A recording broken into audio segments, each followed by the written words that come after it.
For ages, people have argued whether humans are good or evil. Jens and Saahir are here to discuss this topic. They can focus in the novel Lord of the Flies by William Golding. Jens, how do you feel on the subject? I believe that the book Lord of the Flies shows that people are essentially good by the actions of Piggy and Ralph when they are trying to establish order, make sure everyone's safe, etc. And the actions of Simon and Sam and Eric, especially during the end of the book when Sam and Eric risk their lives to help Ralph out. Saahir, care to refute? Actually, Jens, I disagree. In Lord of the Flies, when the humans were isolated, their core utmost traits were revealed, and they were savage and brutal, which shows them as evil. I only listen to the facts and the facts only. The fact of the matter here is that Jack and his tribe brutally murdered Simon and Piggy with no remorse at all whatsoever. While there is many bad things in the book and unexcusable actions, there are more good in the book.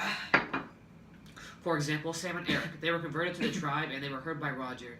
And they did the right thing, even though they could have gotten in big trouble, even killed, and they helped Ralph. For example, what to say for example again? Just go again. Okay. Inexcusable actions that show that they are evil, there is more good in the book. For example, Sam and Eric. They helped Ralph when he needed it the most. He was starving, and even though Sam and Eric had gotten in big trouble for helping him out, they still gave him food. It was because it was the right thing to do in the end.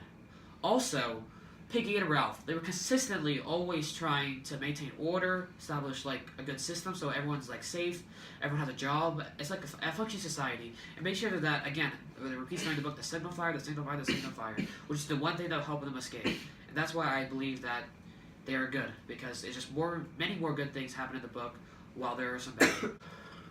Jens, in the real world, we still see this, such as wars and genocide. When you look at this, there are some good people and there are some evil people, but deep down in their roots, they all have some evil roots because they're all doing some bad things. This is clearly conveyed in Lord of the Flies, as everybody in the beginning was good, and slowly but surely, they started becoming more and more evil. And it resulted at the very end where there were only 3 or 4 good people for the most part, and everyone else became evil. You bring up real-world examples like war and genocide, but it's really subjective. Each side thinks they're doing what's right, and each side thinks that the other side's bad. So you can't really say, this is evil, this is good, this is bad, because it's subjective. Of course you're going to think in a war that your side's better than the other, and you're the good side and they're the bad. So I don't think you can really use it as an example of good versus evil, or how people are evil in the world. After listening to both sides, I've decided that the book portrays humans as essentially evil. Thank you for watching, and good night.